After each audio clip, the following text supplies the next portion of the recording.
तो कहानी की शुरुआत में हमें एक आदमी को दिखाया जाता है जो कि एक हिटमैन होता है और इसका नाम होता है साकामोटो। इसके सामने जो भी आ रहा होता है ये एक एक करके उसे मार रहा होता है और इसको यह काम करने में काफ़ी मज़ा आता है। इसमें इसको बिल्कुल भी डर नहीं लगता और वह इन लोगों की काफ़ी खतरनाक तरीके से बैंड बजा देता है। फिर हमें बताया जाता है कि कुछ समय पहले एक लेजेंडरी हिटमैन हुआ करता था जिसका नाम था साकामोटो तारो। हर गैंगस्टर इससे काफ़ी डरता था और वहीं जितने भी हिटमैन थे वह सारे के सारे इसके जैसा बनना चाहते थे। लेकिन एक दिन अपने हीरो की लाइफ में ऐश्वर्य आई और फिर इन दोनों के बीच में प्यार हो गया, जिसके बाद इन लोगों ने फिर शादी भी कर ली और कुछ समय बाद इनकी एक बेटी भी हुई। इसने अपना हिटमैन वाला काम भी छोड़ दिया था और अब वह काफ़ी मोटा हो गया है और अपनी एक छोटी सी दुकान में काम करता है। एक दिन एक लड़का साकामोटो को ढूंढते हुए उसके स्टोर तक आ जाता है। इधर साकामोटो एक बच्चे को निशाना लगाते हुए देख रहा था जो बार बार उनकी दुकान पर आता था। अचानक ही इस बच्चे के बैग से इंक की बोतल गिर जाती है जिससे एक आदमी की सफ़ेद पैंट गंदी हो जाती है। यह देखकर वह आदमी गुस्सा हो जाता है और बच्चे को उठा लेता है। वह उस बच्चे को मुक्का मारने वाला था लेकिन साकामोटो उसका हाथ पकड़ लेता है और फिर अपनी पेंसिल उसकी गर्दन में घुसाकर उसे जान से मार देता है। असल में वह उसे मारता नहीं है, बस ऐसा करने का सोचता है और वह आदमी दुकान से बाहर चला जाता है। यह सब उस लड़के ने भी देख लिया था जो साकामोटो को ढूंढते हुए यहाँ आया था। वह जानता था कि साकामोटो उस आदमी को पेंसिल से मारने की सोच रहा था। असल में यह लड़का भी एक हिटमैन है और इसका नाम शिन है। उसे साइकिक भी कहा जाता है क्योंकि वह लोगों का दिमाग पढ़ सकता है। साकामोटो अब उसे एक थप्पड़ मारने का सोचता है। ये देखकर शिन डर जाता है और बोलता है, मैं शिन हूँ और मैं आपके अंडर काम किया करता था। यह दोनों अब बाहर जाकर बैठ जाते हैं और शिन कहता है कि यानी कि सच में आप एक छोटी सी दुकान पर काम करने लगे हो। शिन चाहता था कि साकामोटो अपने पुराने काम में वापस लौट जाए। साकामोटो अपने मन में कहता है कि मेरे हिटमैन वाले दिन खत्म हो गए हैं। यह सुनकर शिन बोलता है कि आप लेजेंडरी हिटमैन हुआ करते थे, हर गैंगस्टर आपसे डरता था। आखिर साकामोटो वह सब कैसे छोड़ सकता है? साकामोटो उसकी बात का कोई जवाब नहीं देता और अपने नूडल्स खाने लगता है। शिन कहता है कि अब वह कितना मोटा हो गया है उसे पहचान पाना भी मुश्किल है। इतना कहकर वह अपनी सिगरेट जलाने लगता है लेकिन साकामोटो बिजली की तेजी से उसकी सिगरेट काट देता है क्योंकि यहाँ नो स्मोकिंग का बोर्ड लगा हुआ था। साकामोटो की स्पीड देखकर शिन समझ जाता है कि भले ही यह मोटा हो गया है लेकिन अब भी उतना ही खतरनाक है और वह चाहे तो शिन को भी मार सकता है। तभी एक डिलीवरी वाला साकामोटो का कुछ सामान लेकर आता है और उसे साकामोटो की मदद भी चाहिए थी। यह सुनकर शिन को लगता है कि शायद साकामोटो अब भी हिटमैन वाला काम करता है और सिर्फ एक आम आदमी होने का दिखावा कर रहा है, लेकिन ऐसा कुछ भी नहीं था। डिलीवरी मैन को अपना पेड़ काटने में साकामोटो की मदद चाहिए थी। साकामोटो टाउन के लोगों के छोटे मोटे कामों में मदद करता रहता था और बच्चों से लेकर बूढ़ों तक सब उसे पसंद करते थे। इतने बड़े हिटमैन को ऐसे पिद्दी काम करते देख शिन को गुस्सा आता है और वह कहता है कि उसकी नज़र में साकामोटो की रिस्पेक्ट कम हो गई है। इसके बाद शिन अपनी कार में जाकर बैठ जाता है और सोचता है कि वह पूरे 5 साल बाद साकामोटो को देख रहा है, लेकिन वह अब भी कितना कमाल का है। मोटा शरीर होने के बाद भी उसका ऑरा कम नहीं हुआ। काश वह फिर से उसके साथ काम कर पाता। तभी शिन को अपने बॉस का कॉल आता है जो पूछता है कि क्या तुमने साकामोटो को वापस काम पर आने के लिए मना लिया? शिन कहता है कि नहीं, जिस पर उसका बॉस कहता है कि तो फिर उसे मार दो। अगर कोई हमारी गैंग छोड़कर जाता है तो हम उसका सफाया कर देते हैं, यही हमारी दुनिया का नियम है और अगर यह काम शिन नहीं कर सकता तो वह किसी और को भेज देगा। शिन को असल में साकामोटो को मारने ही भेजा गया था, लेकिन वह उसका बहुत बड़ा फैन है और ऐसा नहीं करना चाहता। लेकिन काफ़ी सोचने पर शिन समझ जाता है कि उसके पास और कोई ऑप्शन नहीं है। अगर उसने साकामोटो को नहीं मारा तो कोई और मार देगा। तो अगर साकामोटो को मारना ही है तो यह उसी के हाथों होना चाहिए। अगली सुबह शिन वापस साकामोटो की दुकान पर पहुंच जाता है जहां उसकी वाइफ कहती है, तुम तो कल भी आए थे ना? पर शिन उसका कोई जवाब नहीं देता और अपनी गन में साइलेंसर लगाकर स्टोर के अंदर चला जाता है। शिन साकामोटो से कहता है कि वह आज टाउन छोड़कर जा रहा है, तो जाने से पहले साकामोटो को गुड बाय बोलने आया था।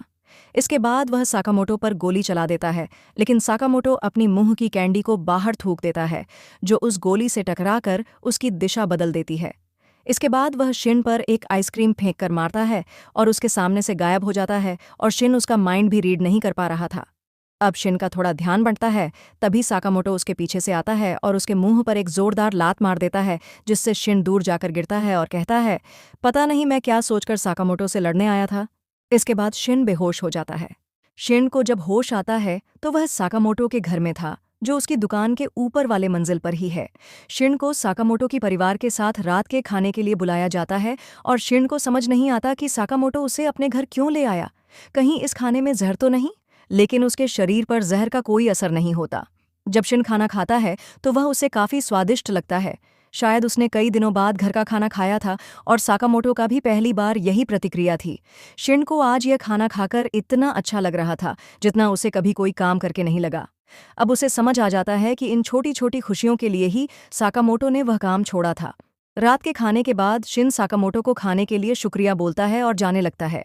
साकामोटो उसे एक बोर्ड दिखाता है जिस पर लिखा था, धन्यवाद, फिर जरूर आना। इसके बाद शिन अपनी गैंग के पास चला जाता है जहां उसका बॉस उसे काफी डांट लगाता है कि तुम उसे मार क्यों नहीं पाए। अब शिन अपने बॉस के सामने सिर झुकाकर कहता है, साकामोटो को जिंदा रहने दो, वह अपने परिवार के साथ बहुत खुश है। ये सुनकर सभी हंसने लगते हैं। उसका बॉस कहता है कि साकामोटो ने हमारी दुनिया का नियम तोड़ा है और अपनी जिम्मेदारियों से मुंह मोड़ लिया है, तो हमें उसे मारना ही होगा। अब शिन कहता है, साकामोटो की जगह मैं मर जाता हूं, लेकिन उन्हें जिंदा छोड़ दो। बॉस कहता है, ठीक है, अगर तुम मर गए तो हम साकामोटो को छोड़ देंगे। लेकिन मन ही मन वह सोचता है, कितना मूर्ख है ये, मैं इसकी बात क्यों ही मानूंगा। शिन उसकी मन की बात सुन लेता है और उल्टा उसी पर बंदूक तान देता है, जिसके बाद इन दोनों में लड़ाई हो जाती है। इधर साकामोटो अपनी दुकान में बैठे यह सब सुन रहा था। इसके बाद वह एक बटन दबाता है जिससे हम देखते हैं कि उसकी दुकान में ढेर सारी बंदूकें छुपी हुई थीं। साकामोटो इनमें से बस एक टेजर गन को उठाकर निकल पड़ता है। इधर शिन किसी तरह जिंदा बचा हुआ था क्योंकि वह अपने आसपास के लोगों का दिमाग पढ़ सकता था, तो उसे छुपने में काफ़ी आसानी हो रही थी। एक आदमी तो उस पर बजूका ही फायर कर देता है, लेकिन फिर भी शिन बच जाता है। बॉस सभी से कहता है कि उसके करीब जाओगे तो वह तुम्हारा दिमाग पढ़ लेगा, तो दूर रहकर ही उसे घेर लो। शिन की गोलियां अब खत्म हो गई थीं और 3 लोग उसे घेर लेते हैं। वे शिन को मारने ही वाले थे, लेकिन साकामोटो पीछे से आकर उन्हें टेजर से करंट लगा देता है। साकामोटो को यहाँ देख शिन और उसका बॉस दोनों चौंक जाते हैं। वे लोग अब साकामोटो को मारने उसकी तरफ बढ़ते हैं, लेकिन साकामोटो, जो अपने साथ सिर्फ 2 चॉपस्टिक्स लाया था, उनसे ही लोगों को मारने लगता है। वह इन चॉपस्टिक्स से चलती हुई गोलियों को भी पकड़ रहा था और बिजली की रफ्तार से सभी को मारने लगता है। वह मोटा जरूर था, लेकिन उसमें ताकत बहुत ज्यादा थी। बॉस अपने आदमियों को साथ में उस पर गोलियां चलाने को कहता है, लेकिन साकामोटो उन सबसे बचते हुए उनकी बंदूकों को काट देता है और गुंडों के साथ साथ उनके बॉस को भी खत्म कर देता है। ये सब देख शिन समझ जाता है कि यह अब भी एक लेजेंडरी हिटमैन है। वह पूछता है कि तुम्हें कैसे पता चला कि मैं यहाँ हूँ? साकामोटो अब बताता है कि जब शिन बेहोश था तब उसने उसकी बंदूक में एक ट्रैकर लगा दिया था। शिन अब कहता है कि अपने वादे के मुताबिक वह आज यह शहर छोड़कर चला जाएगा, लेकिन साकामोटो उसे अपनी दुकान की एक यूनिफॉर्म दे देता है और कहता है कि तुम्हें 1 घंटे के 400 रुपये मिलेंगे और ओवरटाइम के पैसे अलग से। यानी साकामोटो शिन को अपनी दुकान में काम करने का ऑफर दे रहा था, जिसके लिए वह मान जाता है और अगले दिन से ही शिन भी साकामोटो के साथ उसकी दुकान पर बैठने लगता है। वह देखता है कि रेमन के सारे कप साकामोटो ही खाली कर रहा था। अपनी दिमाग पढ़ने की शक्ति से शिन लोगों को उनका सही सामान दे पा रहा था और साकामोटो की पत्नी और बेटी को भी वह बहुत अच्छा लगने लगता है।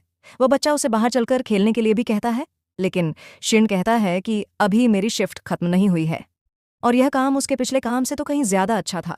वह बच्चा पूछता है कि पहले तुम क्या काम करते थे? जिस पर साकामोटो अपने मन में बोलता है, अगर इसे बताया तो तुझे मार डालूंगा। जो सुनकर शिन कहता है, पहले मैं सफाई का काम करता था। और यह एपिसोड यहीं पर खत्म हो जाता है।